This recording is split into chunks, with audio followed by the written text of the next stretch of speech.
in the Gragas, but it ultimately was the Sejuani once again. And while in game one it didn't look too good, maybe the Sejuani is a little bit more annoying than we thought because they kept overcommitting to try to kill her, but her tankiness is just so obnoxious. And Jace does get taken out once again, and perhaps MVP feeling that Sejuani once more. Yeah, I was wondering if they were going to ban it on red side last time, but I think it definitely makes more sense to take it out here. And we actually see an earlier cannon ban as well. Perhaps Jin Air feeling like taking the Sejuani once again as a deny pick. Kennen and Jace, obviously very powerful picks into these tanks, can build a Blade of the Ruined King early on. The rest just got banned by MVP. So if they're not going to play Blitzcrank, we will see something new out of Max.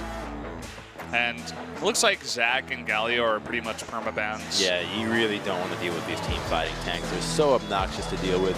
Galio can enter the fight from pretty much anywhere with his ultimate, and Zach can do the same, but now his Q change, which is somehow an even more annoying skill than before, and his ultimate is just like a transportation beam of everybody as well. Just such a powerful kit right now that until he gets a little bit toned down, I expect this pick to just be permaban.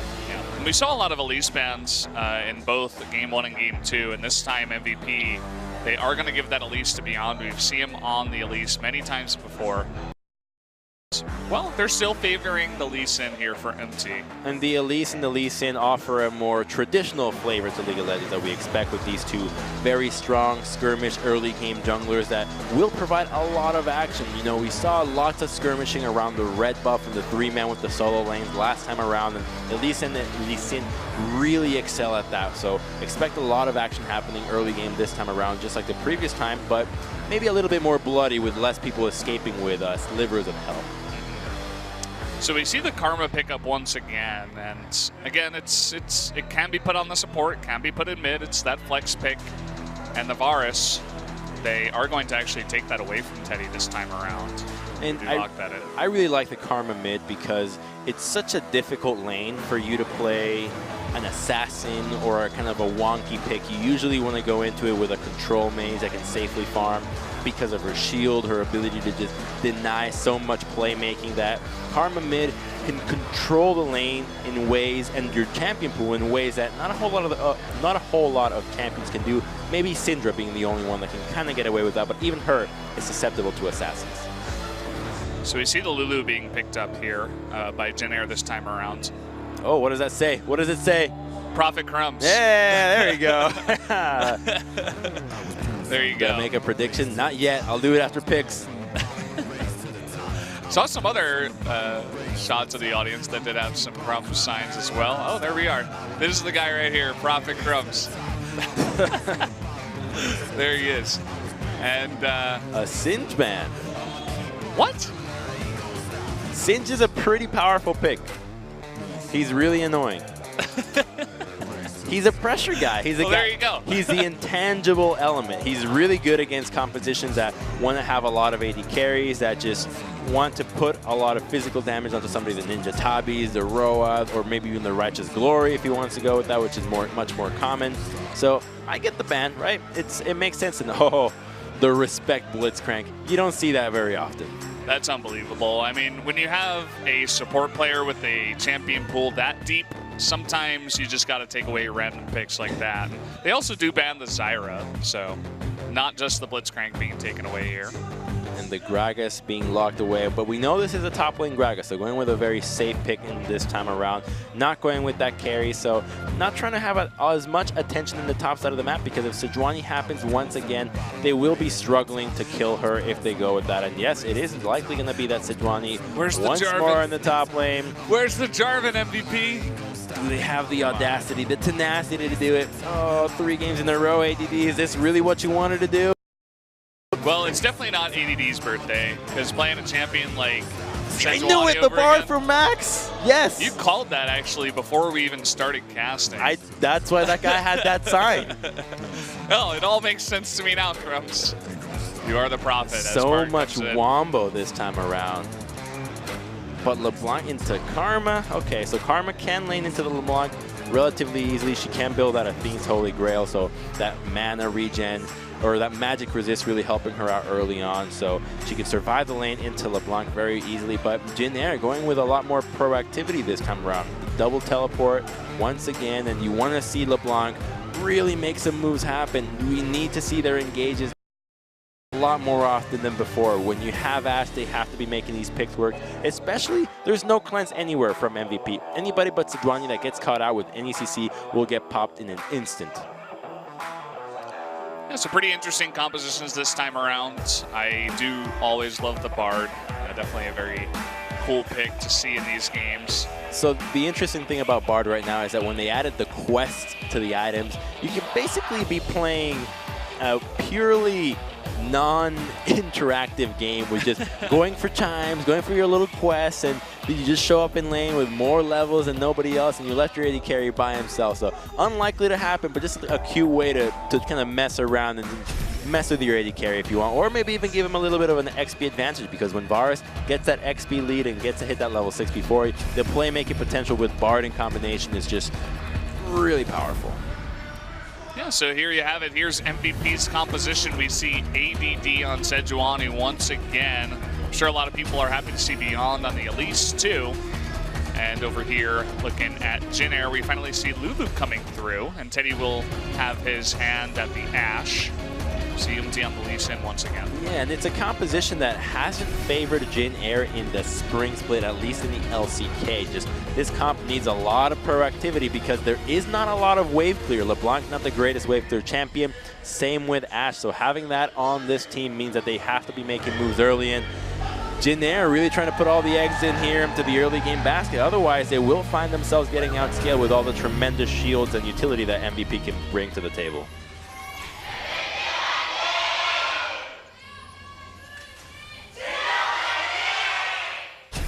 There is one super fan right in the front of the Jin Air side. Oh, someone yelled something extra. I didn't hear that. You know, you need super fans, man. Probably about Max. Super fans make the game. Was he saying happy birthday? You think Probably. they rally everybody to sing happy birthday to Max? Can we get a replay of what that guy said? Production, please. But, yeah, maybe. I'm sure the MVP fans would be down to do it. That'd be a very humbling moment. Be pretty cool to see. I don't know if anything like that has ever happened before. So in Venezuela, when you sing happy birthday, you actually have 2 songs. And the first song, probably about 5 minutes long. And what? Everybody knows it. So you do a 5-minute song. It's a really sweet song. But then you add the happy birthday at the end. So it's 2 songs that you do every time you sing happy birthday. And so the regular happy birthday song at the end? Yeah, so it's first a song and then happy birthday.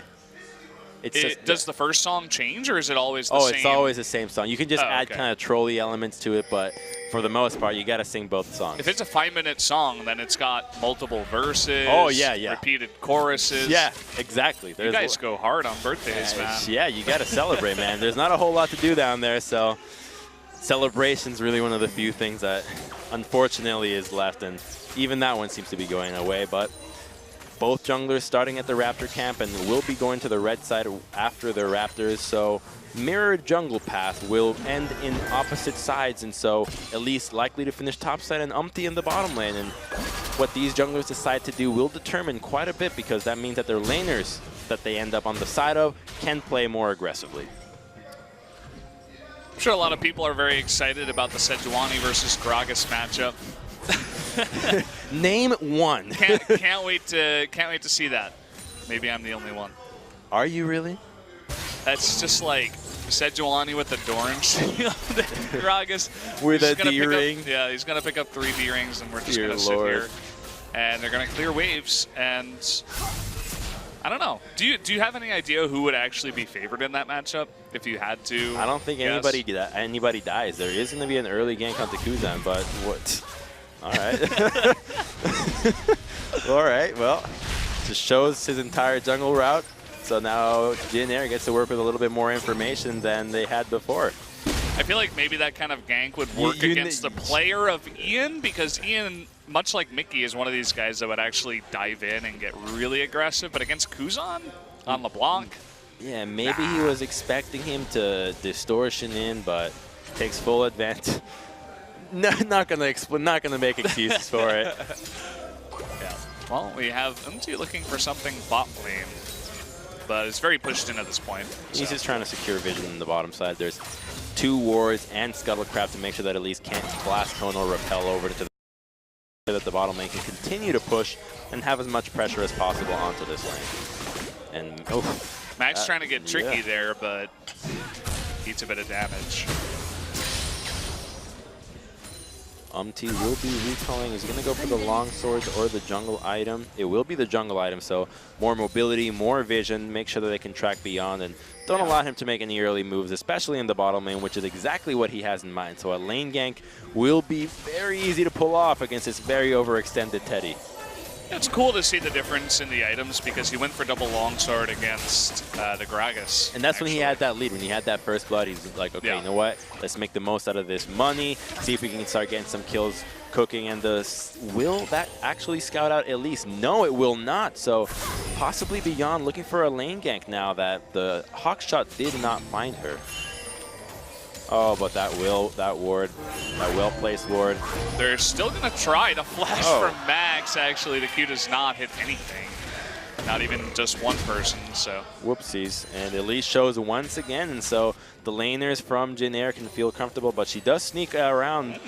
Oh, if the wave connects, there's not going to be follow-up on this. He lands that cocoon. No follow-up stun. Will they actually go in? He does repel onto Snowflower, but Maha's too far away, and Beyond doesn't have that burst anymore, so he will get away. They do burn the flash, but Max also burned his earlier on. And Jin Air doesn't want to respond with a teleport of their own. They do have to deal with ADD and perhaps Ian TPing down into the bottom lane. And whoa, a 3-man dive happening onto ADD. They're fed up with Sejuani. They've had enough to flash away from the Q of MT, but it looks like Kuzan will still pick up first blood. So there one more dive, and Jin Air being so aggressive in this early game.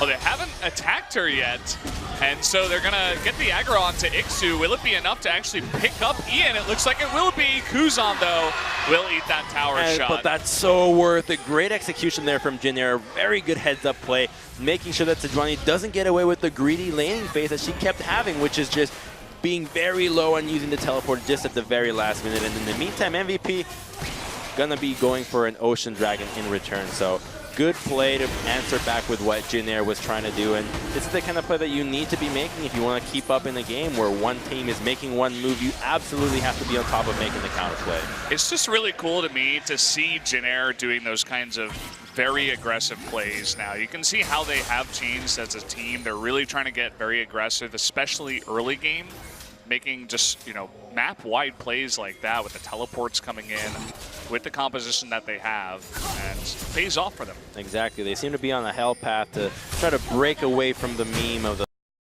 really long and improactive games. Is that a word, improactive? Improactive? Improactive. I think I just made it up again. Yeah, I don't think that's a word. How would you say it? Maybe inactive, but that also doesn't really work because lazy. Let's just call it lazy. Yeah, well, not very active. Unactive? Is that a word? I don't know. I have to buy a dictionary. Seems like maybe the first thing you would do when you get into casting is buy a dictionary, but you know, a lot of rappers got into rapping by having only a dictionary or a thesaurus for entertainment. So wouldn't be a good bad way to get started into a field of using your voice. Yeah, there's a tip for all you guys out there looking to get That's how Eminem got started. Who? What? Eminem. He had a thesaurus or a Oh. dictionary, and I think they just read it all day. It's kind of cool. It doesn't sound very fun, but I guess it worked out for him. Oh, they're going in here onto Maha. Looks like everybody down there is pretty low on mana except Snowflower. MT just being a vulture here, waiting to see if Max and Maha get a little bit low. He is level 6, and there are no teleports available, so this fight will be for everybody present, but he does get Chunkaroni here. He gets what? You never heard that? Chunkaroni, okay. It's like Chef Boyardee with the chunky soup. Chunkaroni. You gotta make me some chunkaroni in the future, man. Seems like you're the only one who knows about it. Oh, that's too. maybe another time. well, easiest cocoon of Beyond's life, but couldn't really follow it up. MT with the quick escape. And the vision here doesn't really tell us much about what these teams are trying to do. It's all over the place. And normally, you want to have all your vision focused on one quadrant of the map. You don't want to have shallow vision in one place and shallow vision in another, because it's hard to tell what's going on, as opposed to having deep vision in one quadrant, and then you can just make assumptions and infer what's going on in the other parts of the map. And in the meantime, Beyond will be invading that red side jungle. He gets that red buff steal and puts a control ward in the back, and that ward might pay off very handsomely in the next couple of minutes. Can they make something happen onto Kuzan? There's that Elise burst damage. They're waiting for Ian to come on in. Evil Distortion away. They're looking to turn onto Beyond. Sick play there by Jinair to pick up that kill.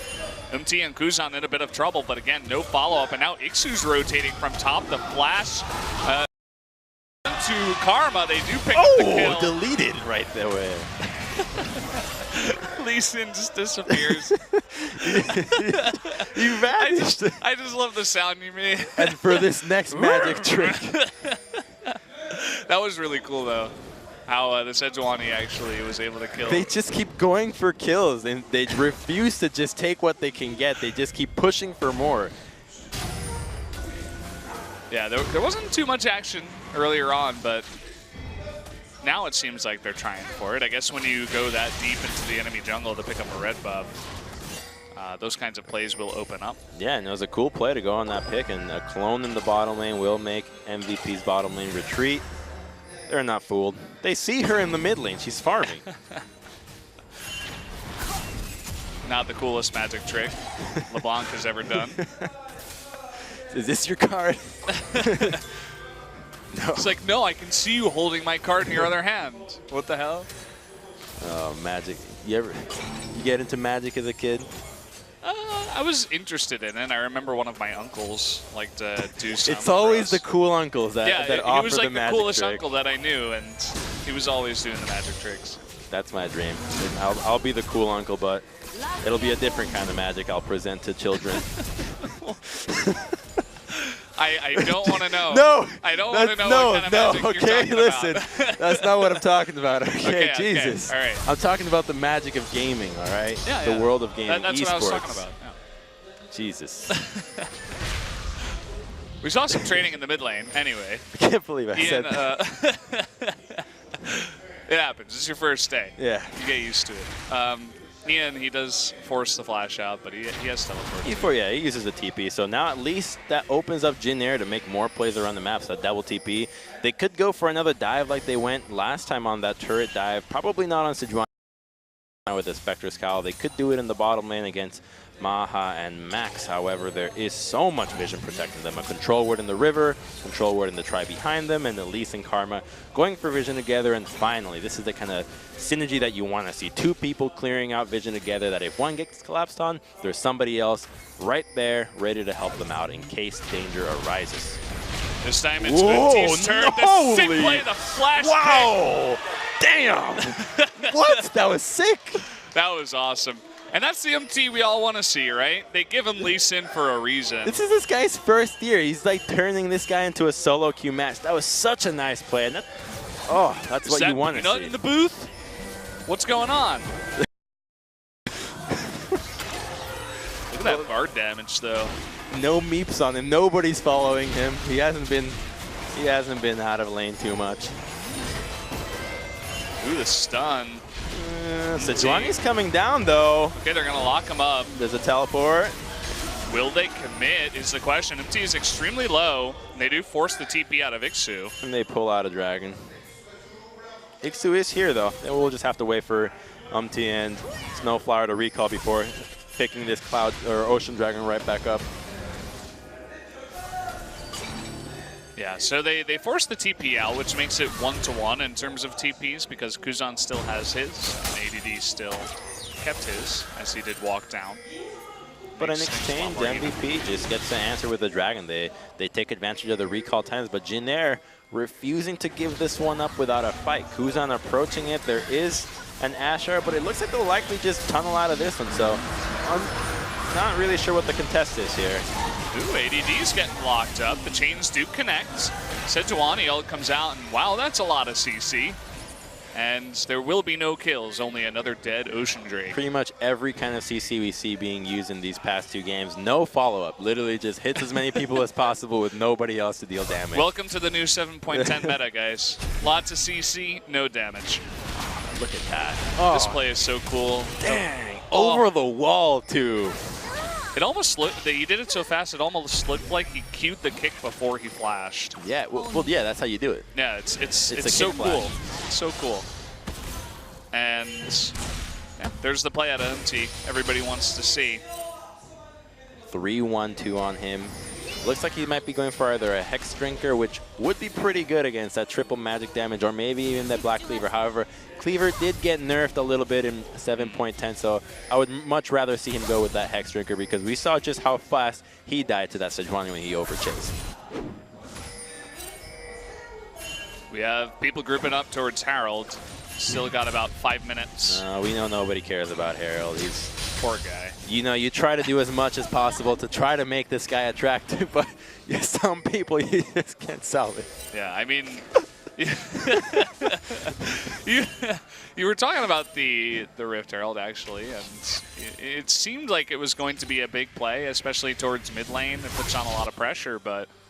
I mean, come on. These aren't the best teams in the league yet, right? It's a new patch. Everybody has to figure things out. So it might be that they're just not they're not used to what Herald has to offer to the table. Although even when you get it, you have a 4-minute window to use it.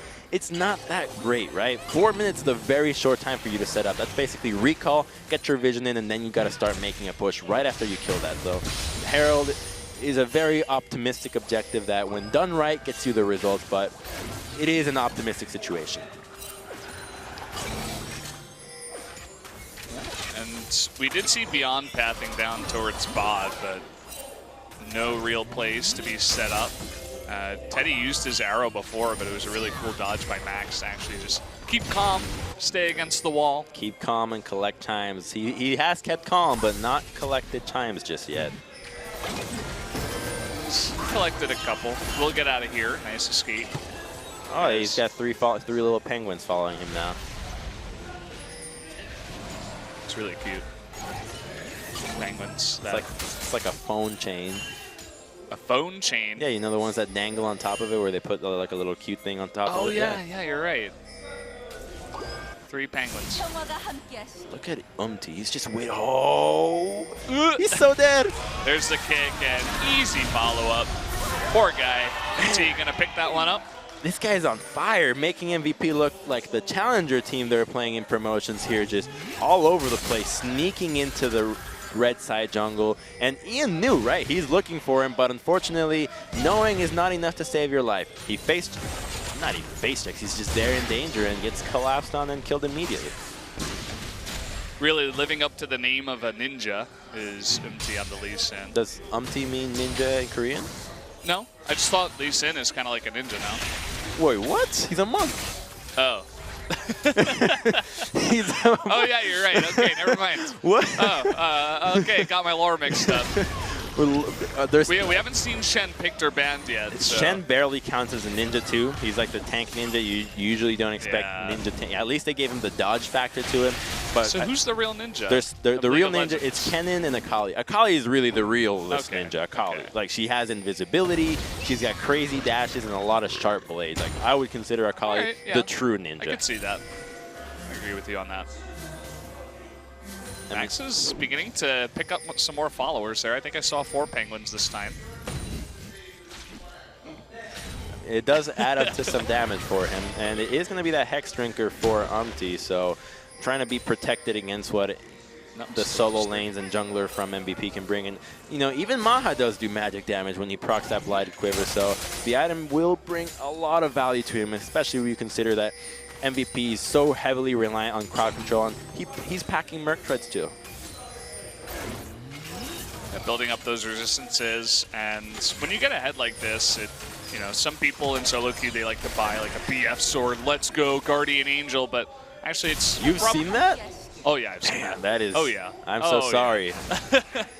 Sometimes it works because people just don't understand how to deal with the Lee Sin. They beat him in the beginning.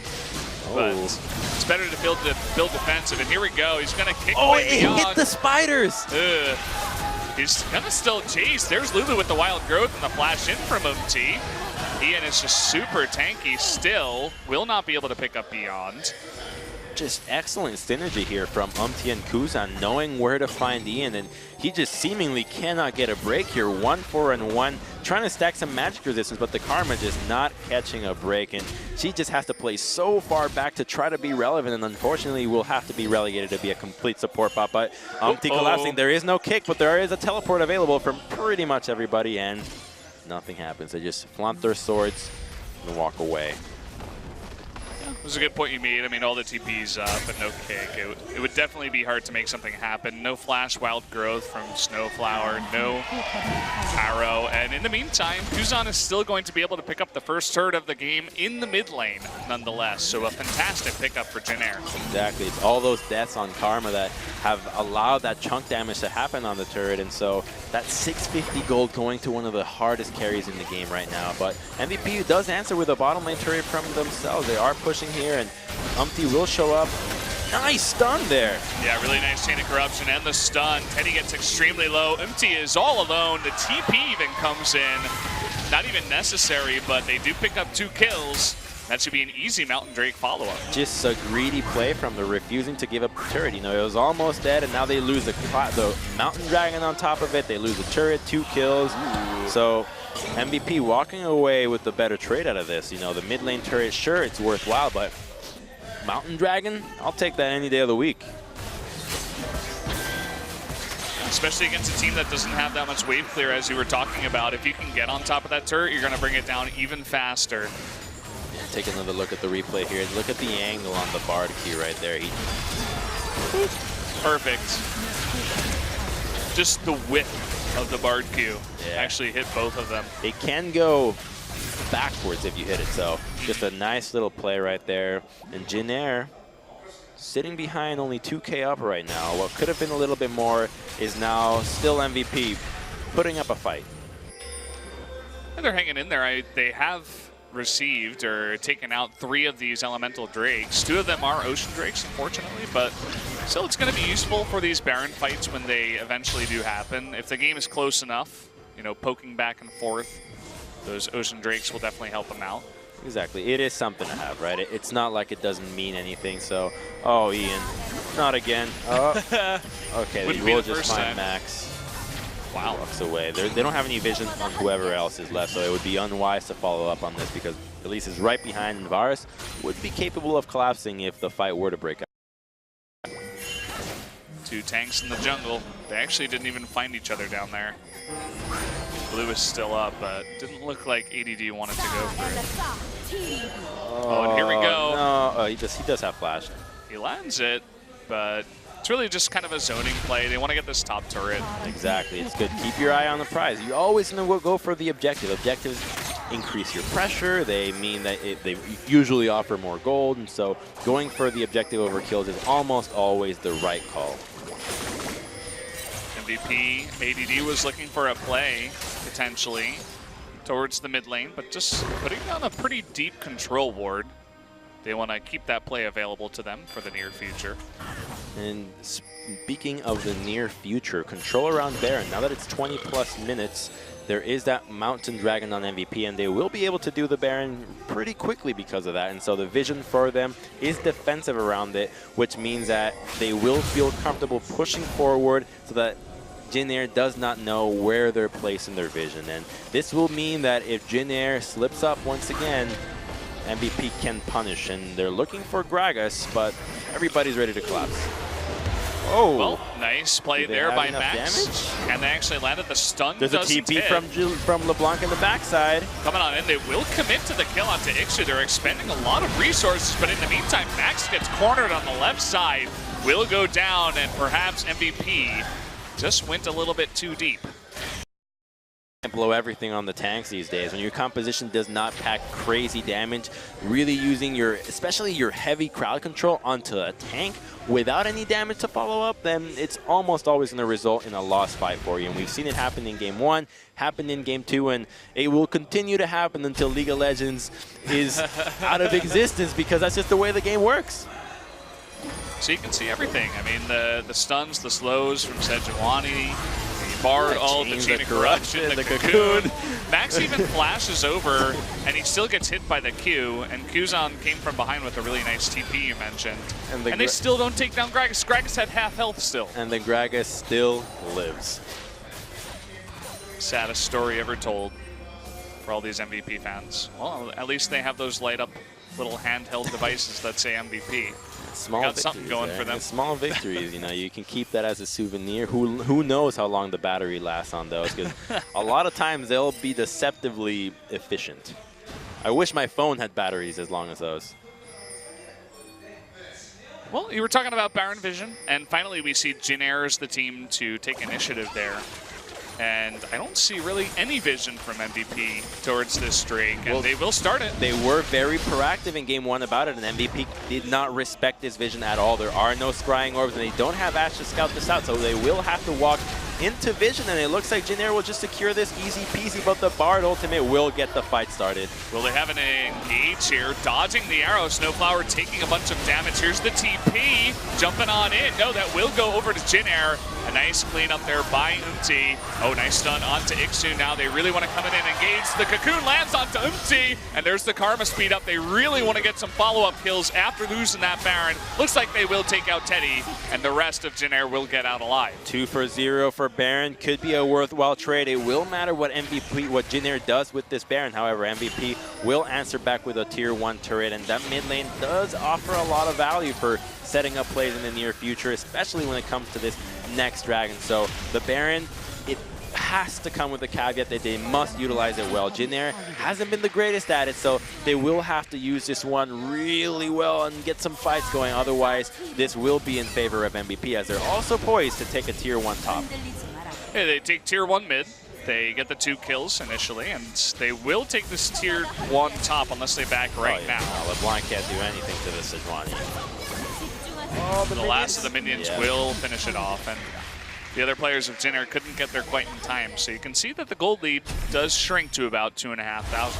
Took another look at the replay there. The arrow gets dodged out by the repel, but all the focus goes on to Snowflower. And while he dies, unfortunately the Baron does get secured, and luckily for MVP, their composition allows them to chase really deep here with the Bard tunneled. Everybody flashes over, Cocoon connects, but Merc tries to allow them to get away. And for an Ashe kill, you know, at least they got her summoned, so it's not the worst. Yeah, that was a really cool play actually by Ixu that we didn't point out. During the fight, he actually cast the spider beyond Elise away from the Baron so that she couldn't smite it, and they were able to secure that. So pretty cool play. The Cloud Dragon will now be started off by MVP and Jin Air. I like this by them. They really should not be focusing on Dragon. When you have a Baron, you must utilize it to get as much gold as possible. You want to snowball the map really out of control, and so they will prioritize this tier 2, trying to open up the map, get as much gold in their pockets as possible. But MVP responding properly, they must be capable of defending this turret, but they're just nowhere to be found. Varus is not here, so a fight can't be started. What's he doing? This is pushing bot. He's going for the swim in the river, I think. Just getting his feet wet. Yeah. They lost the top tier 2, and they do defend the mid tier 2 for now. Maha finally gets over here, joins with the team. He will be split pushing bottom. There is another tier 1 available for Jin Air, so they're really looking to do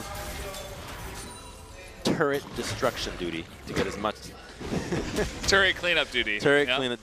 Demolition expert. Yeah. They're looking to get that achievement here in this game. I'd love if League had achievements. Well, they have quests now. For it's 3, kind of cool. For support. For 3 items, yeah. For 2 people in every game. Well, it would be kind of OP if there was a quest that was like, get 10 kills, and then you get a bonus. Because it's like, if you get 10 kills, you're already going to have enough bonus, gold, and XP, so. Yeah, I'm here to have fun, not to balance the game. Let's not put crumbs on the balance team at right. Although I will say, triple D rings, remove the passive. Don't, right? The mana back passive, don't make it unique. It's that easy. There you go. Yeah. Problem solved. That was easy. Give me the next one. What else? Why doesn't Sejuani go triple D ring? She doesn't need it. She seemed to have some mana issues. I think her fingers are occupied with the boar. I see. So you can't wear rings if you're riding the boar? It was a wild boar that really went out of control game one. That's true. It does make some sense. Well, Jennaire's doing their best to try to push in. The Baron buff is done. They're controlling 2 lanes at once, and now they're really looking to get control of this vision. But there is a teleport available on ADD. There is a here we go, but that is not a great flank ward. Look at that little damage won't she amount to takes. much. The cask knocks everybody away. Oh boy, boar out of control again. Here we go. Every time, man.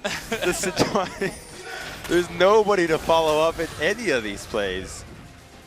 I don't know. It feels like it doesn't last long enough, or it's too easy to get out of if you don't hit it point blank, because it just slows. The thing is, the range is so long that it's very difficult for your allies that don't have any quick ways to get into a fight to follow up on it, to really make the most out of it. And so it just seems like it's a zoning tool, or just like, hey, get out of here. It feels like a Bard ultimate that doesn't keep everybody there. They just easily run away, and it's like, okay, well, now nobody on my team could follow up. At least he's tanky. It's true. Yeah, it's basically all the Sejuani has been doing. Yeah. It's like a zoning ultimate almost. Exactly. A distraction. If you blow your cooldowns on me, you're going to have a bad time.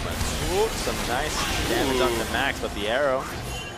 Arrow almost hit him on the backside. Took the magical journey out of there.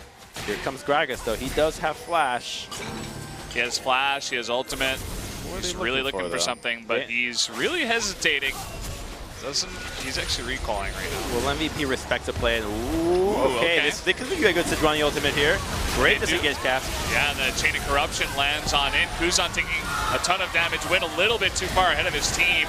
Will go down. Now it's just going to be cleanup duty for MVP as the rest of Jennaire is on the ropes. ADD just extremely tanky. There's the ultimate we've been looking for, finally. ADD does something on the Sejuani. Cocoon, almost. Can he land it?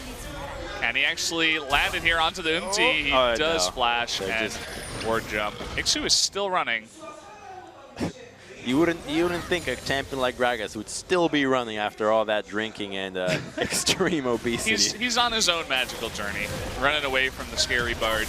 But MVP has such a big wave and no wave clear to answer there. Might be able to push further, but they say no. The death timers are too short. No need to risk it. And still Gragas running circles behind Jennaire, and might get to see that replay again. It was a great tempered fate, just super short range.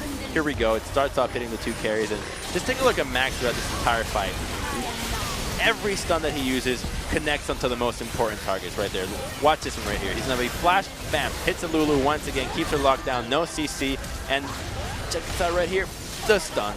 Yep. I mean, there's a reason that people say ADD and Max carry this team. It's because they do, Crumbs. In that fight, it was basically just ADD and Max. Oh, but Baron gets started here, and Tempered Fate does not find anybody. They can steal this Baron, so it is a risky play. Okay, they're going to turn it around. Ixu actually gaining more health than he's lost. And ADD not looking as tanky as he used to. Will he actually survive on the back end? Looks like he does. But they did have to disengage off of that Baron. Not looking as smooth anymore for MVP. So obnoxiously tanky. Every time, I feel like Jennaire feels like they're closer and closer to killing ADD, but just like the parabola in mathematics, it just never really hits that spot. It's always almost there. Very true, and now it's Jennaire's turn to make their move onto the Baron. They have started it here. They have no Drakes, no Mountain, no Infernal, no anything to help them out with this. He's here, so they don't seem too confident. Just testing the water, see if MVP react, but they didn't even do the diligence of clearing out vision, so it doesn't really amount to much. MVP grouped up in mid. Seems like Jin Air should get back in time to stop them from pushing in onto tier 2. You can see Kuzan is immediately going top. They don't really care about that Ocean Drake at this point, and that's going to be the third Ocean Drake going over to MVP. That's 5 dragons in the game. You really don't see that happen too often, but that means that that Infernal Dragon, that Elder Dragon, when that comes around, most likely going to be much more valuable than that Baron. I mean, such a crazy amount of burn is going to come out of MVP when they get that. And when you're dealing with champions like Varus that can poke and get everybody burned out, it just amounts to so much DPS. It's going to make sieging at Baron just so easy. They can just chill. If they can actually get into position to clear out all the vision and begin sieging that in the first place. Even before the siege, it will really force Jin Air's hand in deciding what objective they want to prioritize, because they'll basically have to be following MVP around for what objective they want to go, because Baron, you obviously cannot ignore it, and the Tempered Fate. Should be an easy cocoon, but he mistimes it. The stun coming out of Max. What did I say about him carrying? He will line that up and gets the kill onto the jungler, and they will immediately start this no smite for Jin Air. Can they pull off the miracle? In comes Kuzan from the left side. Bit of damage being poked out. It looks like MVP actually wants to turn. A little bit of hesitation there for the Magical Journey. Teddy doing an extreme amount of damage. He does get jumped on by Beyond. Will get taken out. Only 3 members of Jin Air remain. Although a lot of low members of MVP. A little bit slow to follow up. Maha will get the crit there onto Lulu. Does pick that up, and they will restart this Baron. It's like this man can crit on command on the final auto attack, and now this Baron will easily go MVP's way. There is no jungler to smite. And man, once again, he has such carry potential, but at the same time, he ends up getting caught out alone and really just not doing enough for Jin Air. That's just, you can't be by yourself in this stage in the game where one play can cost just so much. And we'll take another look at the fight right here. With Sejuani tanking it, it's not a big deal. There's just not enough DPS on the side of Jin Air to really take down MVP and force him to retreat. The 4-man Magical Journey jumping right onto Teddy. He was making a case for perhaps even 1 kill onto Max, but not enough. Crit, 408. Boom. Wish it was 404. Error 404. Lulu not found. He was pretty close to 404 too. He's actually 405. Dang it. So close. Well, they have Baron now for 2.5 minutes, and they have all the Drakes in the world. So they will begin this push. It doesn't look like Jin Air can do all that much.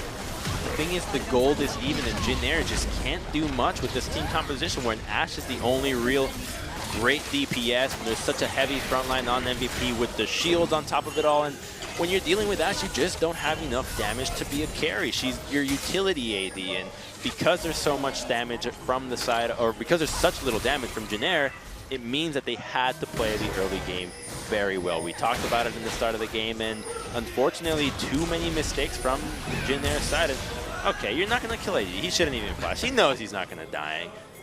That's just extreme safety. You know, he says, okay, I just can't die right now. He's teasing them. He's letting them know, oh, yeah, I'll flash out. This is the grind. Oh, he does. It's just unlimited CC, but he still survives. And they used a lot for that. So if Jin Air had one opportunity to go for a counter fight here, I guess this is it. But they are going to give up their turret now. It looks like that will be the top inhibitor as well. And MVP is so strong in this 5-man group. There's no way for Jin Air to break this front line. Gragas, you saw, he can die real quick, but nobody else can follow up. Is Ashe expected to do damage? Is Decent somehow going to get a kick here? Unlikely to happen in any scenario. And so MVP can just comfortably keep grouping and feel safe knowing that in a 5-man unit, Jin Air just doesn't stand a chance. MT looking to set up something again. Scrying trinket comes down, but oh, okay. Beyond's like, no, I'm just not having any of your BS. I'm just flashing out of here. I don't need flash to beat you. In a minute and 40, the Elder Dragon will spawn an MVP. If they get their hands on this, this will surely be their demise. All the CC going on to the exit here. The cocoon, the stun, the chain of corruption, the ultimate. The wild growth does keep him alive, but because he's so chunked, there's nobody that can go in from Janair, and so the siege becomes just so easy. Look at LeBlanc. She can't even hit the champion. She has to go for the backline, but it's boosted by minions, by the Baron power. So Janair just really needs to go for some crazy creative TP flank here from the Gragas and a real disruption. Any other play will most likely not work. Question is, when do they want to make that play? What is it going to happen? I guess they can't give up 2 inhibitors. 20 minutes ago. Yeah. Nimti's scouted out here on the right side. Oh no, the explosive casket's blown right away.